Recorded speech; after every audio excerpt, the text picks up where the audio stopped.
welcome to the After Party Hangover Wednesday review show. This wasn't supposed to happen, but surprise. Okay, we have people here. You can see them, I think, on the video. First, we'll start with AEW. Jon Moxley, the newly minted AEW champion, comes out and cuts a promo. We brought pro wrestling back. I was drunk during this, forgive me. The Inner Circle comes out.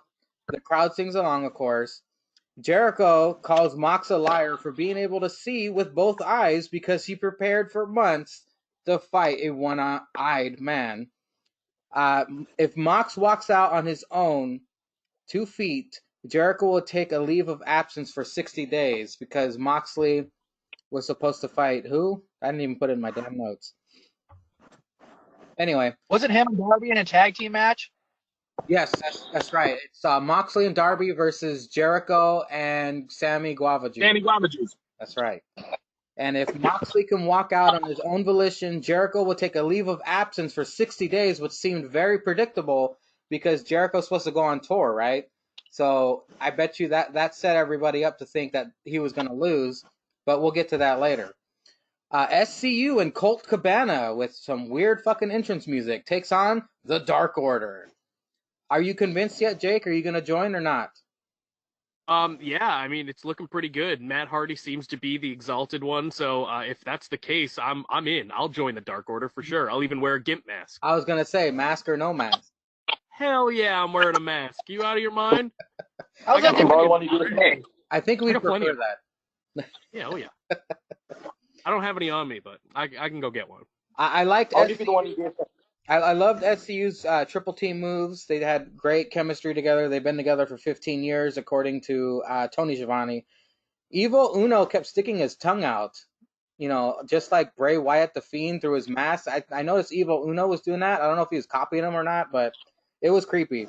It was a pretty damn good match, though. I love the Dark Order's chemistry as well. The two, I don't know their names, but the two newest members were fighting each other. They kept doing stunners, and it was pretty cool. But eventually, Colt Cabana gets the pin, I guess because it's his first official match on Dynamite, with the Chicago skyline and the Superman pin. Did you guys see these moves? I've never seen that Superman pin before. It was pretty entertaining. Anybody? Just trying to figure out what's going on over on Sticks Adams' fucking video over here. I think Sticks Adams is about to leave. He's got to go to maybe. But no, some kid just pulled up thinking I was a cop because I keep looking. I'm looking at my phone. He thinks I'm looking at his general direction. Oh yeah, that's pretty fucking funny. I was just looking over there, completely not listening to anything Mangria was saying, just looking over that video and what is going on right now. Yeah, that's entertainment right there. So what did you say, Mangria? What's going on? I said Britt Baker joins commentary for no reason, and we get. Yeah, no wonder I didn't listen. I pretty much guarantee this match is not going to be on Hulu. It's Big Swole versus the Librarian. Swole wins really quick. It was basically a time killer match. Those are the only notes I took on it. Then we get Cody coming out, cutting one of his legendary promos, of course. He wants MJF to look him in the eye and said, "I beat you fair and square." But then we get Jake the Snake, WWE Hall of Famer, comes out, says, "Quit bitching, Cody. I got a client. And I don't want the whole pie. I just want your share." What are your guys' thoughts on this promo, and who is this guy's client going to be? Promo was top-notch all around. There was like 6 things that WWE would have made a T-shirt out of if it was on their fucking television. Everything Jake says is fucking great. Him walking away, telling me he only turns his back on people, perfect. I loved it. Yeah, overall, it was very enjoyable, very highly enjoyable promo. And, I mean, this guy, he's one of the, it just, like I said in the chat before, it just shows that the veterans just do it so much better. They do it so much better than any of the guys that try to cut promos today. I mean, Cody's good, sure, but, I mean, look at the difference between this. Jake the Snake out-promoed him even here. So, it just goes to show that they can't really build anyone right now. Hold on a second. I know the stuff we said in the roast was shocking, but Jake watched AEW? No, I watched that now. segment. What the hell's going on? Was this a holiday? I did watch that thing. Holiday or something? Any Bretsky? Was it a Jewish holiday where he had to watch wrestling or something? I am more interested in it. It seems like there's interesting things going on right now, and I might get back into it. The keyword is might. I probably won't because it takes more time and effort, and I'm not going to do that. Maybe I'll watch it in the bath tomorrow. Who knows? Who knows what's going to happen? Harper. The funny thing is, I have the excuse to not watch it because I can't access live television. Oh man. And Jake, on the other hand, does not have that. Steve Bretsky's getting an education and outworking all of us and becoming smarter, and we're just fat, lazy pigs who just we're TV junkies, you know. So Talk about wrestling. yeah, pretty much. So is it Harper? I ate a donut sandwich today. Like, Or is it come Hardy? on. Harper or Hardy? Who is it? The Hardy is Dark Order. Harper or Brody is this guy, Jake the Snake's guy, I think. It's Lance Archer. Or it could be Lance Yeah, Archer. what about Archer? Where do you see him fitting into AEW? I don't know anything about him. That's my thing. Obviously, I don't. Where did he come from? Zenka, did he come from New Japan, or where did he come from? Most recently, he was in New Japan, but he's been all around. Yeah. Okay. You want me to give it like a laydown? Yeah, was he a part of a tag team, or he always was a singles guy? In New Japan, he was singles, and he was bad fucking ass. Like, that's really where he found his footing. I believe maybe Impact for a little while. He's done it all, though. I've seen him quite a few times in local spots around here, so he's a cool dude, big dude. His promos, though, are what are going to shine for him, because I like a lot of the AEW guys, but a lot of the guys I like can't cut promos. Like Darby Allin sucks on the mic, really. I think Sammy's okay, but Lance Archer's big and can cut a fucking promo, so I think he's going to kill the Elite. He's going to come in and just dominate those guys. I mean, that's the gimmick he's portraying online anyway. Well, I hope so. I mean, it's going to be exciting when he debuts along with Brody Lee and Matt Hardy. Up next. I hope they all don't debut on the same show, though. Yeah, I know. That would be too much. They'd blow their load too early. Well, like you said, Right. John Morrison debuting. If John Morrison and Edge would have debuted at the same time, it kind of would have took a little specialness. So you're correct about that. Right. Up next, the Best Friends come out with Jake's favorite, freshly squeezed, Orange Cassidy. Fresh off a loss against Pac, but I heard it was a good match. I still haven't watched it. Pac versus Chuck Taylor, the dude who looks like a substitute math teacher or a manager at a grocery store. This match was pretty damn long. I was shocked because Chuck Taylor's really nothing special. I know he's a tag team specialist, but he did look good during this matchup. Pac eventually wins with the Brutalizer, and then Trent and OC get into the ring because he wasn't letting go. OC gets in Pac's face. Here come the Lucha Bros. They come out. A brawl ensues.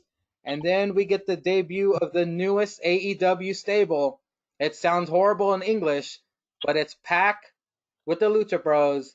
It's Death Triangle. Are you terrified of a triangle of death, Jake?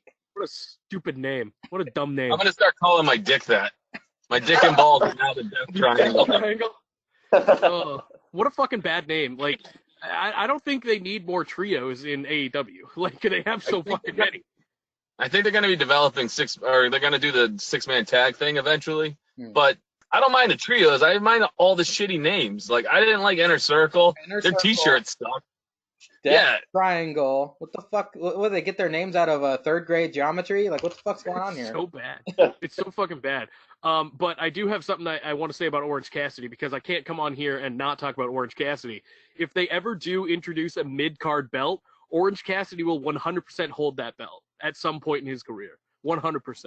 You know, and he'd be the most over champion on the roster. You know, if Orange Cassidy was in WWE right now, he'd be fighting with R-Truth over the 24/7 belt. 100%. Would do. 100%.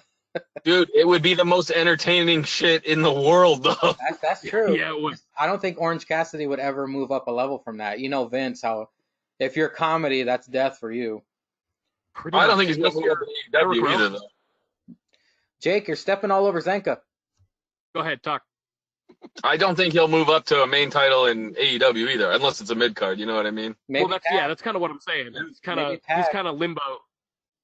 Like, what if one of the best gets injured? Then Orange Cassidy could take the place and possibly in the future become a tag champ. But moving on from that, Shawn Spears and Tully Blanchard are still looking for a tag partner. Does anyone give a fuck? No, they don't. Who gives a shit? This guy has zero charisma, and I hope he goes away. Up next, we get the first Dynamite match of Jake Hagar's career versus QT Marshall, who has an apple for some goddamn reason. Did you guys catch this match, and what are your thoughts on QT versus Jake with Jake's devastating standing triangle arm hold submission? He has an apple? What do you mean? You know, QT Marshall, he comes out with an apple and he threw it to fucking Goldust. What is he, fucking Carlito? Like, what the fuck? Stealing gimmicks, man. I've never heard of this guy, so He's not well known, I don't believe. I think Zanko would probably know way more about QT than any of us. But definitely more than me. yeah, it was a quick match. He does that standing triangle arm choke, which is it's not that great of a finisher. I guess that's what he did to Dustin during Revolution, which I didn't catch either, but whatever. Jake Hagar, undefeated. He's a killer. We all get it. A brawl does ensue after the match with the fucking locker room emptying out with Jake, Dustin, Santana, and Ortiz come out. Cody comes out. Matt Jackson comes out. And then Hangman Page comes out with his beer. Hangman's my hero, by the way. Hangman comes out with his beer. He's stumbling. He gets into the ring. He puts his beer on the post. He goes, okay. And then he goes and he helps out everybody in the ring afterwards. And then he goes back to his beer, chugs it, gets in Matt Jackson's face, flips off Matt Jackson. And he was there helping. He's supposed to be a face. He goes there to try to help. Then he leaves and gets another beer from the crowd, and they go to commercial. Did you see this brawl? And any thoughts? Anybody? Anyone? Oh, that's a dick. Oh, God. It's a dick and a lighter. Don't set your fucking car on fire. Don't you set your fucking car on fire. Yeah, I saw the Hangman thing. That was highly entertaining. He's just teasing that he's going to turn on the Elite every second of every day. So it's very entertaining, and he just drinks beer. He's drunk the whole time. So he gets along with all us guys. He's my Not hero. me, but you, the rest of you.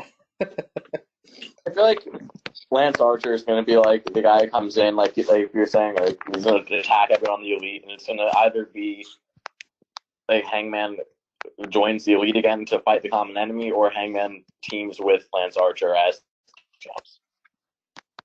I don't know. They keep teasing that Hangman's going to be heel, and it's getting old. Bretsky, your camera angle makes me feel like I'm sucking your dick right now. Oh, now I know boy. what all the girls feel like. Jesus Christ. By girls, do you mean Jake? Yeah. Well, after this, we get a MJF video promo where he's wearing a shirt that's covered up. He's talking smack about wanting to go after the title. He eventually unbuttons the shirt and it said, I think it said, I pinned Cody. And he goes, oh, sorry about the shirt. It's about as distracting as an ugly neck tattoo. This video promo was fantastic. I don't know if MJF wasn't cleared or not. That's why he wasn't there. But again, is there a better heel than MJF right now? Besides Orton murdering Edge's entire family, MJF is In AEW, just, there's not. MJF is just firing on all cylinders, and he's got that muscle behind him. Do you believe he will go after the AEW championship, or do you think they will have another opponent for him instead? That's a tough call. Obviously I haven't been watching, but I feel like MJF seems like a good foil for Moxley right now. Once he's done with Jericho, like you said, he is the top heel in the company, so it just kind of makes sense if you push things forward. And who knows? I think that storyline will be incredible between those two. So I'm not sure what they're going to do next. Zanka, what's MJF's next move? What's MJF's next move? I think he would be good against Moxley. It seems that's why they put it on a babyface, because they have a couple heels they want to push up there. I don't know. I don't think he's great in the ring yet. His character's great, and he's great on the stick. But AEW fans seem to really enjoy the wrestling portion of their programming as well. I don't know. I don't know what to say. I'd like to point out that Zanka looks like the Bohemian Rhapsody music video right now. That's what I was just doing, dude. We should all just start singing. Right now. Oh, boy. Mama, you don't want to get this video taken down. Up next, Jericho and Sammy versus Darby. Is this the main event? Damn, I didn't take any notes on this show. Main event time. Jericho and Sammy Guava Juice versus Darby Allin and Jon Moxley. did not start because Moxley got fucking raped by the entire inner circle because Moxley still likes to enter through the lobby. Stupid move on his part. He was walking down the aisle of the risers, and there were 3 luchadors sitting like this, not moving or clapping or anything. So that already caught my eye that something suspicious was going to happen. And of course, it was the inner circle. They got him and dragged his ass into the lobby and beat the fuck out of him, leaving Darby Allin to fight Jericho and Sammy by himself. Now, this, I wasn't a Darby Allin fan until I saw this segment. This was the coming out party for Darby Allin for me. He was very impressive. My favorite part of the entire match, though, was when Darby, he had been beaten up the whole match, and then you see him drag himself to the corner, and JR and Tony are like, there's nobody for him to tag. What is he doing? And Darby, he's just clawing his way to the corner, and then you see Darby go, he tags himself, and then he gets this like rush of energy and just starts fucking everybody up. I was like, holy shit, this kid can go, man. This was a pretty damn good main event, but of course, the numbers game proves to be too much. Jericho, Sammy G, they win when Darby Allin tried to do a suicide dive onto Jericho, and then Jericho just went bam, hits him with a Judas effect right on the spot, just hit him right in the face, knocking him out cold basically, gets him in the ring for the pin. Jericho, Sammy win. After that, Moxley comes out with a chair, of course, after the match when Darby is all destroyed. And he gets fucked up beyond all recognition. Triple power bombed off the stage, through a table. The last shot we see is a camera angle of all 5 Inner Circle members basically rubbing it in that they just murdered John Moxley. What are your guys' thoughts on this main event? I didn't see any of it. I saw Mox get attacked, and that's all I saw. Zanka, BRB. If I had to guess, he's going to take a piss. He's BRBing for quite some time. Is he jerking off back there? Zanka, put your dick away. You jerking off, bud? Did anyone watch it? Like anyone at all? Adam, did you check it out? No, I saw the highlight. Did anybody hear, did Darby get hurt? Because I thought I saw something like either Darby or somebody put down like he might have got his like fractured an orbital or something like that. He went to the hospital right after the main event. So I mean, man, Jericho, talk about bullseye. God. I mean, yeah, Jericho hit that perfectly. From what I saw on the internet, I mean, it looked freaking spot on. It looked awesome. It's so funny to me that the simplest moves can be finishing moves. Like just a back elbow is his finisher, and it's effective enough to put him in the hospital. Good Lord. Yeah. The people's elbow. People say wrestling's not real. Shame on them. Well, I think I'm going to be alone in this. Did anybody watch NXT? I'm repping. I haven't even seen highlights from NXT. Jesus. Well, okay. Let me paint some pictures with my words. Hey guys, I gotta take off. Okay, thanks for letting me join, guys. All right, have a good dinner. Yeah. Dude, thanks, guys. All right, see you later, man. It'll be up later tonight. Hopefully, Jake.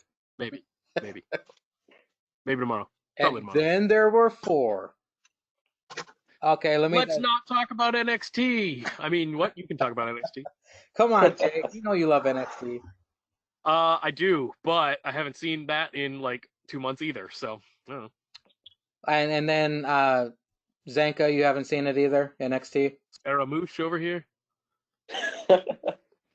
Okay. Oh, it's not funny anymore. Well, it was a badass episode, guys. It was bookended by 2 steel cage matches. It was fucking worth your time. So, if Jake doesn't drown in the tub tonight, go ahead and check it out. Tomorrow. We kicked off with Tegan Nox versus Dakota Kai in a steel cage grudge match. They thought the steel cage could keep out Straight Sonya, but I'll get to that later. They kick the shit out of each other basically because they're best friends and they don't pull any punches with each other.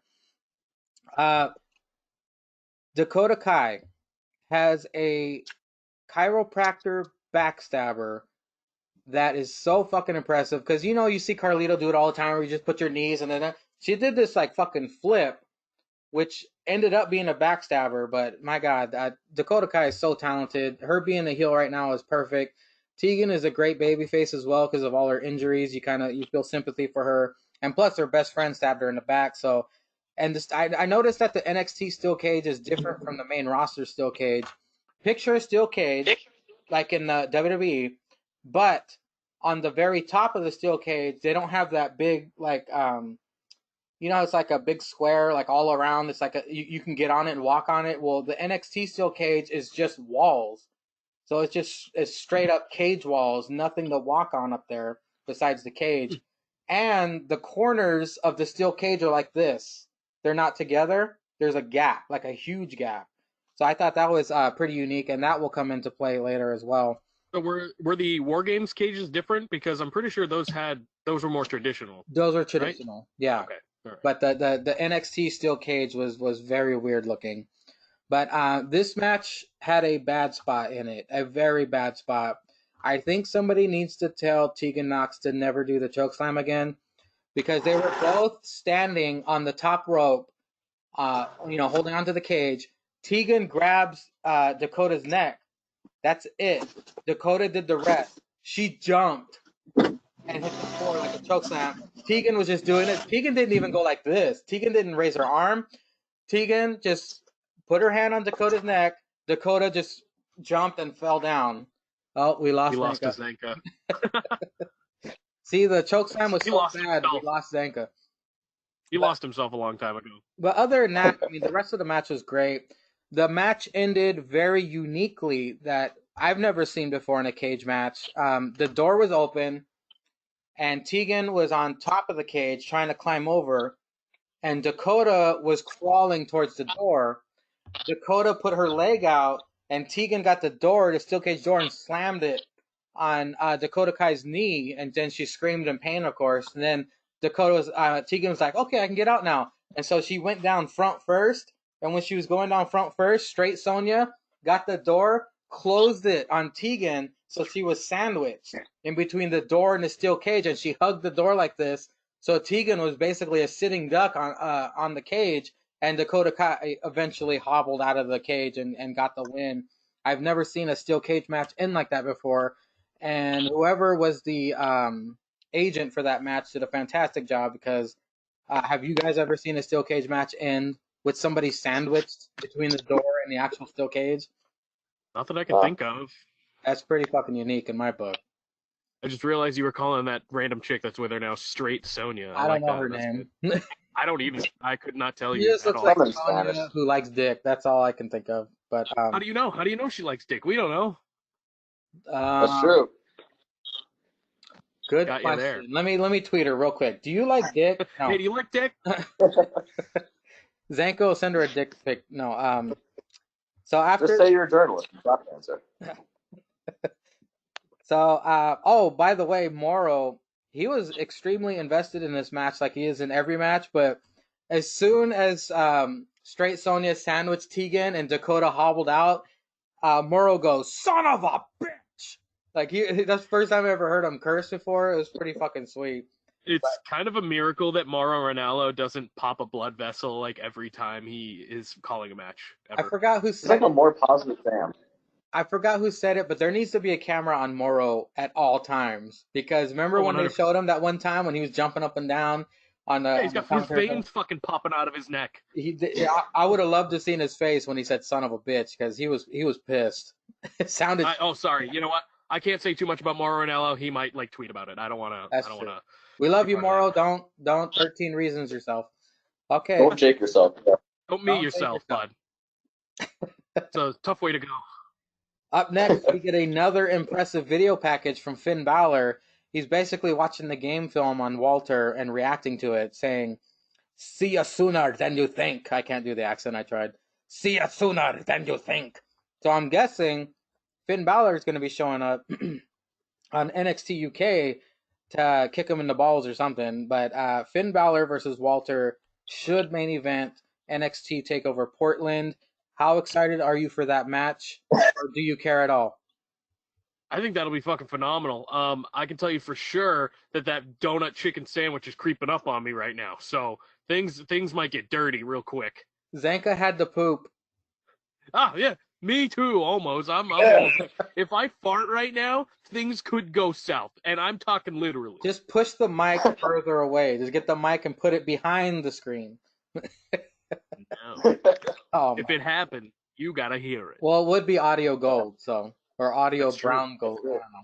But anyway, after this, we get a video package of Rhea Ripley standing in the stadium where WrestleMania this year is going to take place, full of coronavirus, standing in the middle of the field saying, "Oh, ever since I was a little girl, I wanted to fight Charlotte," and yada yada yada, kind of humanizing her a little bit because we think Rhea Ripley's this like leather-clad badass, but she kind of showed a softer side, and her eyes are wide open being in that stadium. It kind of looked cool that she's actually really looking forward to facing Charlotte, and hopefully that doesn't open WrestleMania. I hope that's deeper in the card out of respect, because, Charlotte won the Royal Rumble, so let's have this be more of a bigger deal than either opening the show or really fucked up if they put it on the pre-show. No, it's not going to be on the pre-show. Rhea's one of the hottest female talents that they have going right now. There's no way. It wouldn't surprise me if they don't have Goldberg co-main eventing, which makes me want to vomit even saying that they may have this match co-main eventing. Or Becky and Baszler. I still think she has Pete Dunne face. I would still rail the shit out of her. So if she's got Pete Dunne face, I guess I'd fuck him too. Oh boy. We're for everyone. Oh boy. That's true. Gretzky, any thoughts on Rhea? Attractive or not attractive? Yeah. I mean, it's sometimes yes, sometimes no. I can agree with that. Okay. No, I think that it's more likely that match co-main events than Becky and Baszler, because apparently Vince doesn't like Baszler now because of one match, because he's smart and a genius. So That's weird. That's weird. Yeah. I would not be surprised if he made that a triple threat because he's doubting it. Because the rumor was they were making Charlotte versus Rhea a triple threat against Bianca. But if Vince doesn't have that much faith in Baszler, who knows what could happen there. Liv Morgan. Hey. Liv Morgan. Attack challenge. I mean, you could see even the leader of the Riot Squad, Ruby, she could probably be injected in there. I don't know. But no, Liv's a hotter talent right now. I know. One. If you think of a shoot fight, Ruby would beat the fuck out of her for reals. Oh, 100%. That's not necessarily true. She's from New Jersey. That makes sense. Yeah, but Ruby's covered in tattoos. She can take a licking in the bedroom. Yeah, she could. Yeah, she could. Up next, Shotzi Blackheart coming out in her little stupid tank. This was. Hey, I like Shotzi Blackheart. You wouldn't like this match because of what happened to her. This wasn't it the big chick. She's kind of big. This was the Robert Stone brand, aka Bradley Cooper, coming out saying, "Here comes Chelsea Green to take on Shotzi for a spot in the ladder match at Takeover Tampa Bay." Chelsea Green is not impressive in the ring at all. I don't even think she's that pretty. She has way too much fucking makeup on her face. Shotzi has the character. She's got the crowd behind her. She has a fucking tank that's a Power Wheels you can find at Walmart. These two faced off in a short match. Chelsea, Jake, has taken the unprettier from Christian. So Chelsea Green now does an unprettier, but to make it her own, when she hooks the arm, she jumps. Instead of just falling, Chelsea jumps for her unprettier. I guess it's okay. Oh, she renamed it the I'm Prettier. Okay, she's just straight up just stealing it then. Well, I thought that's ridiculous. I hate it. Well, that's clever. That's clever, though. That's clever. I mean, if you're going to steal a move, sure. Well, just to make it her own. We get to a commercial break, and when we come back, they've been showing these weird vignettes over the past couple of weeks of like a weird apocalypse coming. There's like a weird... I want to say something about Chelsea Green before we get off of it. Go for it. She was way more interesting in TNA when she actually had a character and she wasn't just someone's, like, bitch. Like, she wasn't someone's client. What was her name there? I don't remember her name, but she was like a crazy, like, bloody bride all the time. I don't remember her fucking name. Oh yeah, that's like, right. Yeah, there's like split personalities, right? Yeah, it was way more interesting. She had like a split personality. It was like a crazy bride and then just normal Chelsea, and it would be way cooler if they brought that in now. Yeah, but because right now there's nothing going on. Now it's just like a typical heel with a typical heel manager. It's not really anything unique. It's kind of like the overdone gimmick they're doing right now. I mean, I guess it's a little different because a guy is managing a Yeah. girl. Which but I do that's- like that. I like that concept. And I hope he brings in more people, too. Yeah, that's about the only unique thing about the It Robert has potential, but Chelsea Green as a character right now is not entertaining, and she really needs something to spice it up. What they should do with Robert Stone is have him manage a bunch of more chicks, and then have it turn into a Harvey Weinstein angle. Nice. Oh, Good lord. Or Louis C.K. angle. Oh god, yeah. Well, Franco is the one who brought this up, that the weird Apocalypse vignettes could be Killer Cross. Is Killer Cross's character an Apocalypse character? What is his character? It is now. It is now. 'Cause I'm not familiar with him at all. Oh, me either. I've never seen anything about him. Have you? All I know is he Brett? banged Scarlet Bordeaux. Yeah. We'll all find out together. Yeah, I guess so. Unless Jake, Jake, you have to actually watch it to find out. Oh, yeah. Yeah. So I guess you two will find out together, and I'll be here just talking about it and pretending I know things. I don't. There you go. Up next, Keith Lee comes out, bask in his glory, and he starts to cut a promo, but here comes Red Dead Redemption 2 character Cameron Grimes throwing his fucking weird-ass hair and his dusty-ass hat all over the place. The crowd had, let me steal this line, nuclear heat for Cameron Grimes. They wouldn't let him talk. They were booing him like Roman Reigns. He was getting booed out of that fucking building, which I guess is a good thing. And he was playing off of it like he was getting angry. He was like, "Oh, let me talk." He's being all weird about it. And then Keith Lee eventually pushes Cameron Grimes out of the ring, pissing Cameron off. And then it's announced that Keith Lee will face Cameron Grimes next week for the North American Championship. Who do you guys got? Are they taking it off Lee? Or is the Red Dead Redemption 2 character going to get some gold? I don't think it's believable that Cameron Grimes can win that match. And I don't think it's, believable that anyone can beat Keith Lee right now. The only person who even had a chance was Dominik Dijakovic, and obviously he didn't do it. So I don't see it happening. Last week... I see. Oh, sorry, Brett. Go ahead. Oh, I see maybe Dijakovic coming out and, either helping Keith Lee or helping Cameron Grimes. So either going full face or going full heel.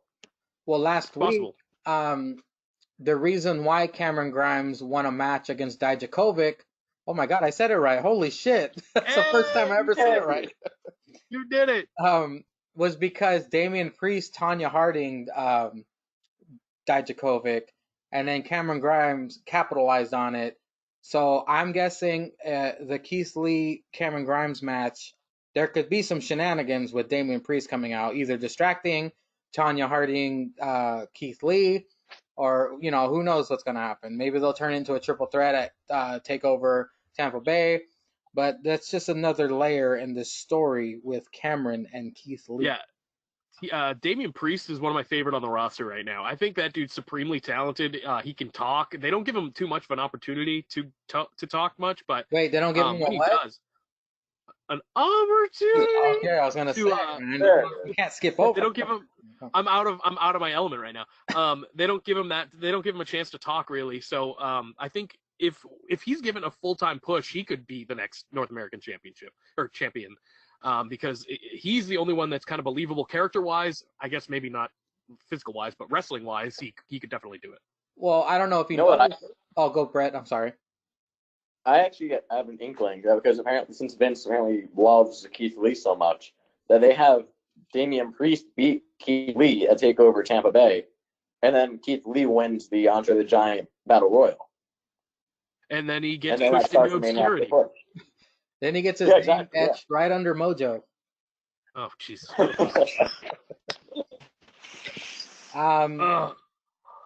the hell? I was going to say something. I completely forgot it. God damn it. Forget it.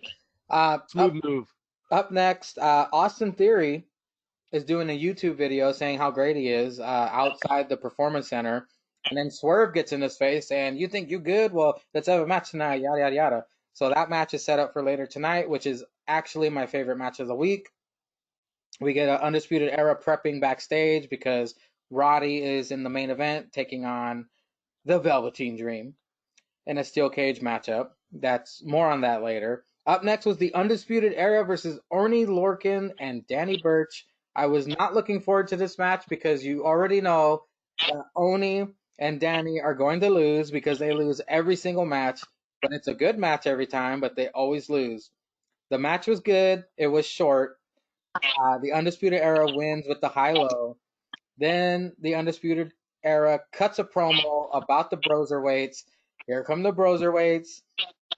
Matt Riddle, he then starts calling everyone stallions. He calls the audience stallion. He calls Pete Dunne a stallion. He talks about the trophy stallion.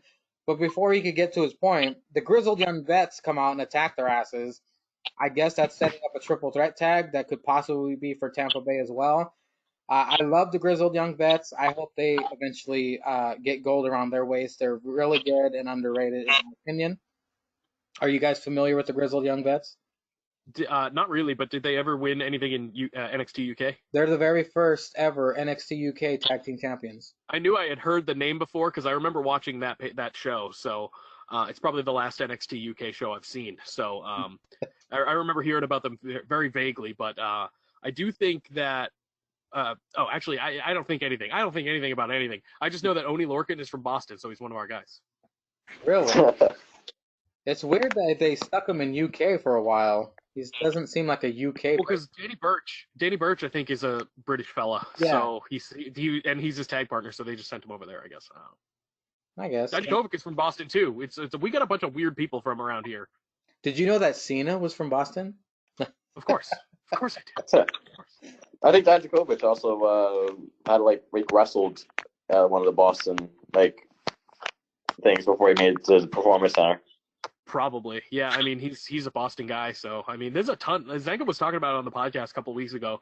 There's a ton of people from Boston. We got a lot of people. I mean, we're from New Hampshire, but Boston, I mean, general area, whatever. What the hell's in the water over there? Why is there so many pro wrestlers coming out of that area? I don't know, man. I mean, we just know how to make them. I guess we know how to breed them. I guess so. Well, up next, Swerve versus Theory, my favorite match of the week. If you do anything, go back and watch this match. You know, Swerve can bring it. Austin Theory, he's new to NXT. He's still getting to work with everyone for the first time, and their chemistry was incredible. It's like they've been wrestling for years together. I gotta admit something that you guys could have made fun of me about on the roast. You're gay. I miss Beth Phoenix on commentary.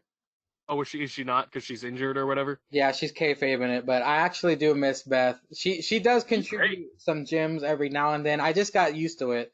But it was just Morrow and Nigel McGuinness on commentary. They were okay, but Nigel McGuinness wasn't being as funny because he had to pick up more of the weight because Beth Phoenix was there. Yeah, Beth. My favorite Bethisms are when Fashion Police come out. Obviously, they're not doing that anymore. But when they come out and she just says some sexual innuendo and has no clue that that's what they were talking about, that was my favorite shit with Beth Phoenix. Hopefully, she'll be back sooner than later. But I'm hoping your theory's right, Jake. I didn't even think about it till you said it, that Christian is going to get RKO'd next. I didn't even think about that. I didn't think about that. I mean, if they'll let him. I mean, that's the real thing. I think they will. I think he's not cleared, but I think he's cleared to take an RKO. I mean, I don't think that would. I mean, yeah, exactly. Even Hogan took an RKO on a car hood. Remember that? Yeah, he's got a concussion problem, but I don't think one RKO is going to give you a concussion. I don't think. I mean, Orton's a good worker, but it's a tough call. I think they're gonna let they gotta do it. They gotta do it. But I am a little worried about Edge coming out next week. I don't know how they're gonna forward it with Edge being there and what they're gonna do there. He's got to get the upper hand somehow. Maybe he distracts Randy Orton and Beth hits him in the nards or something.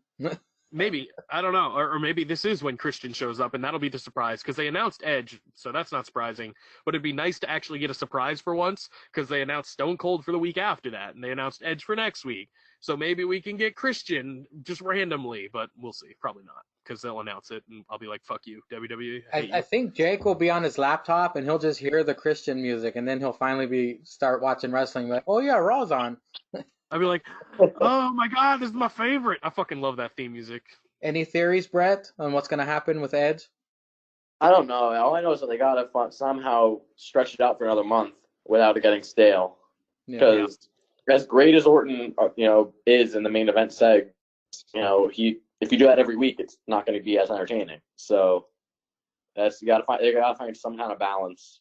Well, he's going to have a match with Hawkins and Ryder, so that'll be fun. Well, what's going to happen? Maybe. Monday Night Raw. Orton's going to go into the middle of the ring and be like, hey, I thought Edge was gonna be out here tonight. Where is he? Is he scared? He's backstage, isn't he? And then you're gonna see a video on the Titantron. It's gonna show Edge at Orton's house. He knocks on the door. Orton's wife opens the door, and he fucking spears his wife. Nice. Yes. We need Like, in more of your that. face, Orton.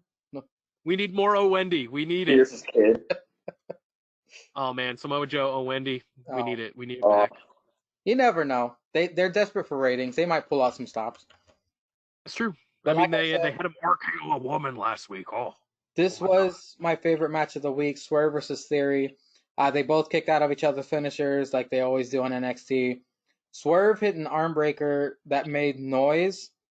He bent Theory's arm back, and then I guess he like fell on the floor and pulled his arm back, and you heard a snap. And when that snap noise happened, we get another Moroism. He goes, "Oh, snap!" Fuck Mauro Ranallo. Jesus. Moro is just the greatest, man. Oh, Hope he's I should love Mauro Ranallo because he's just a walking dad joke. So Yeah. Well, Theory does hit a jumping TKO for the win. It's called the Austin Theory launch. The ATL is Austin Theory's finishing move. But if you ask Cynic, it's garbage in his opinion. I love you, Rainus. You got dad joke stickers. Jake? I got more. Hold on. Oh boy. Oh, This one's not a dad joke, but I have a cunt card too. I'll see you next time. This is my favorite. I love the cunt card. Well, you might catch highlights of this as well. Morrow had a sit-down interview with Johnny Gargano, and the interview gets kind of uncomfortable because Gargano gets way too into it, and he gets in Morrow's face, and Morrow is like getting really uncomfortable, going, "Oh, I don't like this, Johnny. Can we stop?" Like he kept looking off camera, and Gargano kept getting in his face more and more and more, and eventually Morrow walked off the set. But I love how passionate Gargano is in this promo. However, he showed the same passion against Finn Balor and still lost. So I guess we have stuff to look forward to in the part 28 of Gargano versus Tommaso Ciampa. They can fight forever, and I wouldn't be upset. So I guess so. I That's just how I hope it does get more interesting because what I else? mean, it's rare that we get to see Gargano as the heel going into it, so that should be fun. That's true. I'm just kind of worried that it might get a little. They're running out of things, in my opinion. What do you think, Brett? How many of the Tommaso versus Johnny matches have you watched? I saw all the pay-per-view ones, and also I watched a while ago the Cruiserweight Classic one, which was also great. They really haven't had that many matches, like in hindsight. Like they only had like 3 Was it 3? in like that first run. So I think it's just because of the program. Like I think it's more of they can do it in the ring. And I think it's more of just making the program different, and also maybe injecting other things into it. But no, I wouldn't mind seeing them fight for the next year. I think I was talking to Cesar about this. I said for their final blow-off match for this feud to finally end, should it be loser leaves NXT or should it be a Hell in a Cell match at Tampa Bay? And he said both. It should be a Hell in a Cell loser leaves NXT match. I thought that was a pretty good idea. What do you guys think? What should be the final gimmick for their last blow-off match? In NXT, you mean? Because I don't think once they're done in NXT that it'll be their last match ever. No, I think I don't know if they're leaving NXT. Or they could never. I mean, that might be true, but assuming they do go to main roster, they will definitely have another feud on main. And if they don't, I feel like that's a huge missed opportunity. Do you think Gargano has anybody else to feud with besides Ciampa in NXT? These new guys. Really? Well, who though? He could pull I think Cena did it like a little bit in like a couple of years back where he's like, oh, all these NXT guys, come through me first. He could be like the old guy, like the old gun toter who's watching NXT go to shit and go all these young guys. It's like, no, I don't stand for this. I help build NXT. You guys are reaping the benefits, for that kind of character. I'm trying to remember who Johnny and Tommaso feuded with when they had that brief stint on the main roster where they looked tiny compared to everybody else in the fucking main roster. I forgot who they were facing. But I thought I don't think they Revival. I thought Ciampa got injured like immediately. Yeah, he did, but they did have at least a match with somebody. It was probably the Revival. Yeah, it was the Revival. Okay. And they're gone too, so shit. Yeah, it had to have been the Revival because they had matches with the Revival in NXT, so that would make the most sense. Okay. Well, after that interview, we get the main event. The Velveteen Dream versus Rowdy Strong in a steel cage matchup. Now, I mentioned earlier about the steel cage not coming together at the corner. This was kind of cool. Rowdy Strong, it was during one of the commercial break cutaways, shoved Velveteen's Dream in the fucking gap where the corner of the cage and just started beating the shit out of him with Velveteen's head like sticking out of the corner. He was screaming and everything. It was pretty entertaining because I'd never seen anything like that as well. But Marina Shafir actually made an appearance, one of Ronda Rousey's thugs that I guess they just swore off of TV because we haven't seen the other Skeletor woman. But Marina, they're both fucking terrible, but this makes sense. So the wife of Rowdy threw a kendo stick into the cage for Rowdy, and then she left. But I mean, at least she got a tiny bit of TV time, so we remembered her for a brief period. Rowdy lost a shoe during this match, which I thought was pretty funny. I guess it was from all the jumping off the fucking ropes and the top rope turnbuckle and everything. That was funny. And the crowd kept saying, use the shoe, but he never did. The Dream pulled Rowdy pants. Oh yeah, that's right. Dream pulled Roddy's pants down. Rowdy was trying to escape the cage. Dream reaches up, grabs Roddy's pants pulled, and his butt cheeks were exposed. Like nobody, the camera didn't see it, but the whole saw Roddy's butt cheeks, and they all went. What's the point like, of exposing butt cheeks if it's not on TV? And you know who was it? Rosa Mendez or somebody got in trouble for doing that. One of the girls on SmackDown. Remember? How come Rowdy? Show us butt cheek. I want butt cheek. Yeah, it was the girl who's not on wrestling anymore. She was on Total Divas. Somebody pulled her pants down and her big old ass cheeks were out, and she got in trouble for that. It could have been Cameron, the other Funkadactyl. No, she was a Latina. I forgot. It would have been Rosa Mendez, yeah. Probably Eva Marie. No, Eva Marie's not. You know, her ass implants would have fell out. I would be okay with that. I'd be okay with it. But I just thought that was a funny little thing that humiliated Rowdy for that. This match didn't really even matter because the way this ended, the whole Undisputed Era eventually came out because, you know, that's what they do to interfere. When they did, Cole climbs into the cage. He's down on the floor. Dream was playing possum the whole time. Rowdy was by the steel cage door. Dream pushes Rowdy out of the fucking cage, which he basically just threw the whole match out. He closes the steel cage door, and there's handcuffs on top of the steel cage. He handcuffs the door shut. So now his master plan wasn't to win against Rowdy.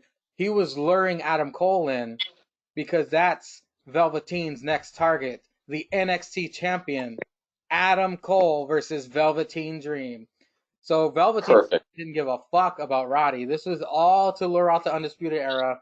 He got his wish, and he started beating the shit out of Adam Cole. So I guess we're going to get our wish, Jake. Velveteen's main eventing Tampa Bay against Adam Cole. Yeah, I think he's going to win it, too. I think he's going to win it. Championship. He's going to be the NXT champion in Tampa. So you think Velveteen's the one? Finally 100%. The one to dethrone Adam Cole? 100%. Yeah. He needs to be. Yeah, it will be an incredible matchup. So that's how it ended. It was very exciting. The bookends of NXT were excellent. And of course, at the end, Velveteen Dream gets the better of everybody. He raises the belt. He's posing with the belt. He looks good with that belt. So I would hope that he makes it unique to Velveteen Dream. Maybe make it purple, a purple NXT. You know, I don't know. I'm thinking ahead, but I think you should make it white. I think white would be cool. White? Yeah. How racist of you? No, I'm just kidding. It would contrast really well.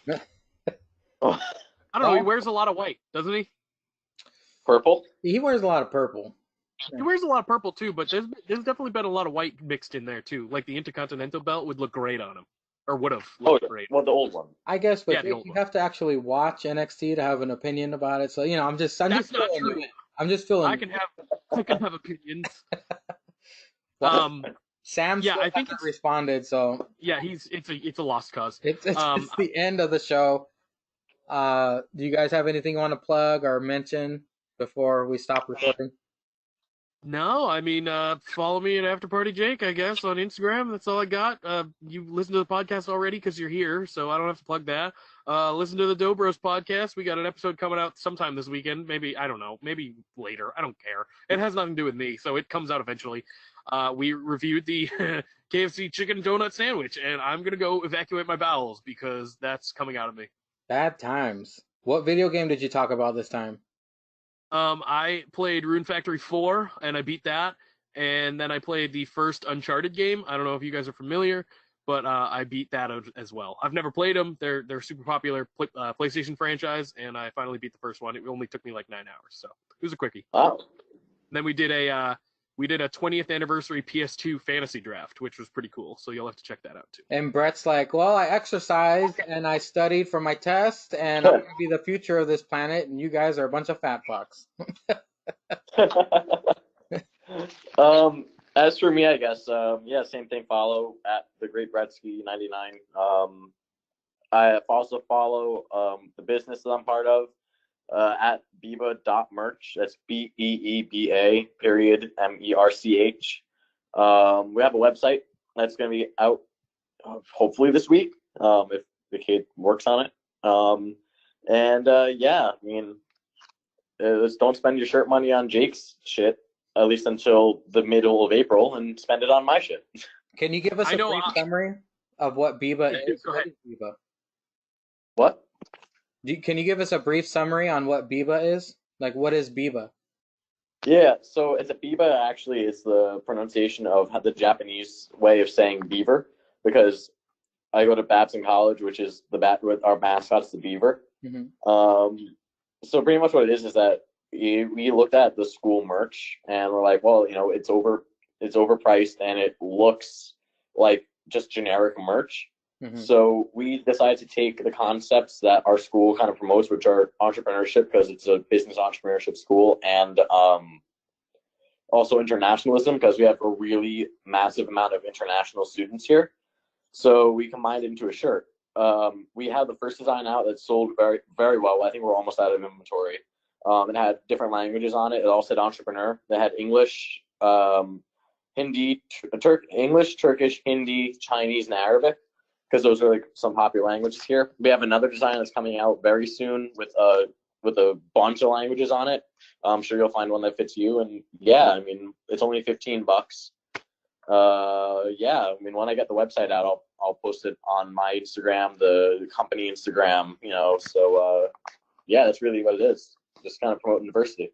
And all Pretty cool. go to charity. Young entrepreneur here, Jake. Yeah, it's gonna be tough to find shirts that fit me and the other Mega Pounder over here. So I'm gonna buy two, and I'm gonna sell Mega them. Pounder sizes. I'm in. Sell them together. I'll put in some special orders for you guys. Okay. Do they make them in tarp?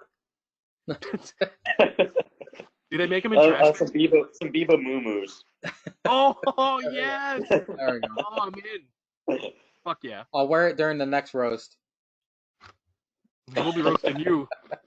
Oh. All right, guys. Well, thank you for spending your Saturday with me. I guess we're not going to get that wrestling guy.